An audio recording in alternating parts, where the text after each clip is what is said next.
Hi வணக்கம். நான் doctor Jhansi Shijo. So நிறைய பெண்கள் வந்துட்டு இப்போ ஃபேஸ் பண்ணக்கூடிய ஒரு பிரச்சனை பிசிஓஎஸ். இன்னும் என்னென்னா பிசிஓஎஸ்னால குழந்தையின்மை பிரச்சனை நிறைய பேருக்கு. எனக்கு பிசிஓஎஸ்னால குழந்தை தள்ளி போகுது. கல்யாணத்துக்கு முன்னாடி வர அதை பற்றி ரொம்ப யோசிச்சிருக்க மாட்டாங்க, கவலைப்பட்டிருக்க மாட்டாங்க. ஒரு இரெகுலர் பீரியட்ஸ் வருதா, பீரியட்ஸ் ப்ராப்பராக மாதம் வரலையா, அதை பற்றி யோசிக்க மாட்டாங்க.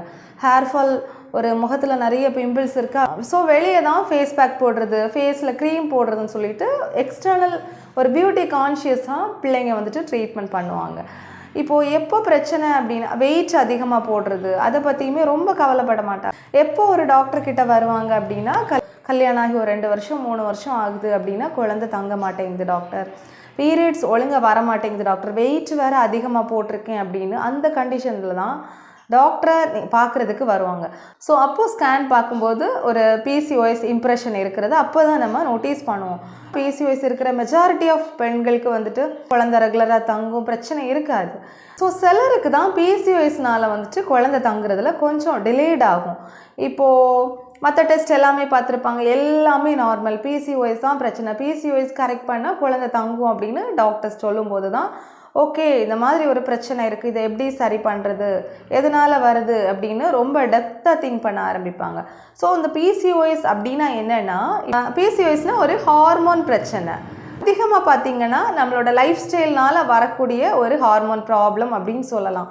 இப்போது நம்ம ஜங்க் ஃபுட் எடுக்கிறது, பேக்கரி ஃபுட்ஸ் எடுக்கிறது, ப்ராப்பராக சாப்பிடாமல் இருக்கிறது, ஒரு சன்லைட் மூன்லைட் வந்து எக்ஸ்போஷர் ஆகாமல் இருக்கிறது, உட்காந்துக்கிட்டே வேலை பார்க்குறது, ஸோ ஹார்மோன் வந்துட்டு ப்ராப்பராக வேலை செய்யாமல் இருக்கிறது.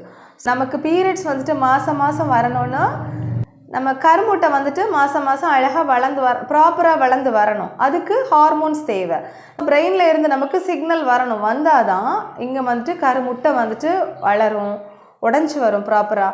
ஸோ ஹார்மோன்ஸ் வந்துட்டு நமக்கு பேலன்ஸ்டாக இல்லை அப்படின்னா ஸோ கருமுட்டையும் ப்ராப்பராக வளராது, ஓவுலேஷன் ப்ராசஸும் ப்ராப்பராக நடக்காது.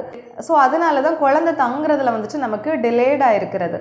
அதே மாதிரி ரெண்டாவது பார்த்திங்கன்னா ஸ்ட்ரெஸ், ரொம்ப பயப்படுறது.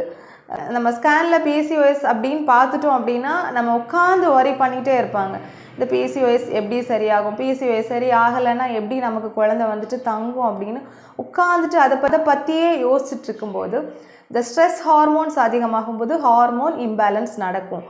இன்னுமே அது ஓசன் ஆகும் கண்டிஷன்ஸ். ஸோ நிறைய கப்பிள்ஸ் பார்த்திங்கன்னா 1 மாதம் எடுப்பாங்க ட்ரீட்மெண்ட், 2 மாதம் 3 மாதம் எடுப்பாங்க, குழந்தை தங்கலை அப்படின்னா ஆட்டோமேட்டிக்காக அவங்களுக்கு ஸ்ட்ரெஸ் வந்துட்டு அதிகமாகுது. ஸோ ஒரு கட்டத்தில் சிலர் வந்துட்டு ஃபீல் பண்ண ஆரம்பிச்சிருவாங்க, ஸ்ட்ரெஸ்னால் ஒரு பிரயோஜனமும் இல்லை அப்படின்னு ஃபீல் பண்ணிவிட்டு எப்போ ஸ்ட்ரெஸ்ஸை விடுகிறாங்களோ அடுத்த 1-2 மாதத்தில் நிறைய பேருக்கு வந்துட்டு கன்செப்ஷன் ரொம்ப காமனாக நடந்துகிட்ருக்கு. நிறைய பேஷண்ட்ஸ் வந்துட்டு நான் சொல்கிறத கேட்டிருக்கேன். ஸோ நம்மளோட உணவு பழக்கம் ஒன்று, நம்மளோட வாழ்க்கை முறை, நம்மளோட ஸ்ட்ரெஸ், இந்த 3ஐயுமே நம்ம கண்ட்ரோல் பண்ணிட்டோம் அப்படின்னா, இதோடு நம்ம ப்ராப்பரான மெடிகேஷன்ஸ் நம்ம எடுத்துக்கிட்டோம் அப்படின்னா சீக்கிரத்தில் வந்துட்டு நம்ம குழந்தை வந்துட்டு தங்கும். ஸோ 80-90% பீப்புள்ஸ் வந்துட்டு நம்ம ப்ராப்பரான மெடிகேஷன்ஸ், ப்ராப்பரான லைஃப் ஸ்டைல் நம்ம கரெக்ட் பண்ணாலே நமக்கு குழந்தை வந்துட்டு ஈஸியாக தங்கும். லைஃப் ஸ்டைலில் நம்ம என்ன சேஞ்ச் பண்ணலாம்னா, டெய்லி நம்ம வாக்கிங் போகணும், ஒரு 20 நிமிஷம் டெய்லி நம்ம கட்டாயம் வாக்கிங் போகணும். ஸோ ரெண்டாவது பார்த்தோன்னா தண்ணி குடிக்கிறது. நிறைய பேர் தண்ணி ஒழுங்காக குடிக்க மாட்டேங்கிறாங்க.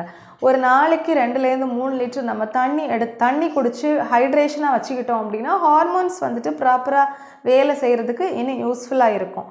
ஸோ தண்ணி ஒரு நாளைக்கு 2-3 லிட்டர் கட்டாயம் குடிக்கணும். அதே மாதிரி bakery foods, junk foods, oily foods, இதை கம்ப்ளீட்டாக நம்ம கட் பண்ணணும் பிசிஓஎஸ் இருக்குது அப்படின்னா. அதே மாதிரி நம்ம காலையில் பிரேக்ஃபாஸ்ட் வந்துட்டு ஸ்கிப் பண்ணுறது, இந்த மிஸ்டேக்ஸை நம்ம எப்போவுமே பண்ணக்கூடாது. குறிப்பாக பிசிஓஎஸ் இருக்க பெண்கள் வந்துட்டு காலையில் வந்துட்டு ப்ரோட்டீன் அதிகமாக இருக்கக்கூடிய உணவுகள், நம்ம கடலை, பயிறு, பருப்பு, முட்டை, நட்ஸ், இந்த மாதிரி ப்ரோட்டீன்ஸ் அதிகமாக இருக்கக்கூடிய உணவுகளை நம்ம ரெகுலராக நம்ம பிளேட்டில் வந்துட்டு நம்ம சேர்த்துக்கணும்.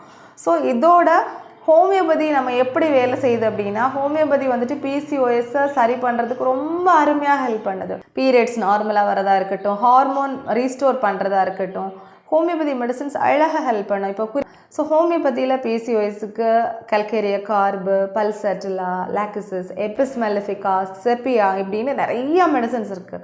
ஸோ ஒரு 50-60 மெடிசன்ஸ் இருக்குது. நீங்கள் உங்களோட ஹோமியோபதி டாக்டரை நீங்கள் கன்சல்ட் பண்ணிங்கன்னா கம்ப்ளீட்டாக உங்களோட ஹிஸ்ட்ரி கேட்டு ரூட் காஸ் கண்டுபிடிச்சி ஸோ ப்ராப்பரான கான்ஸ்டியூஷனல் மெடிசன் உங்களுக்கு கொடுக்கும்போது பிசிஓஎஸை அழகாக வெளியே வந்துடலாம். ஸோ பிசிஓஎஸ்னால் எனக்கு குழந்தை தங்காது அப்படின்னு தேவையில்லாத ஒரீஸ் நீங்கள் அவாய்ட் பண்ணுங்கள். So proper life style, proper diet, stress control, proper medications நீங்கள் எடுத்துக்கிட்டிங்கன்னா ஸோ அழகாக பிசிஓஎஸை நீங்கள் சரி பண்ணி ஈஸியாக வந்துட்டு கன்சீவ் ஆகலாம். ஸோ இந்த வீடியோ உங்களுக்கு யூஸ்ஃபுல்லாக இருக்கும் அப்படின்னு நம்புகிறேன். ரொம்ப நன்றி.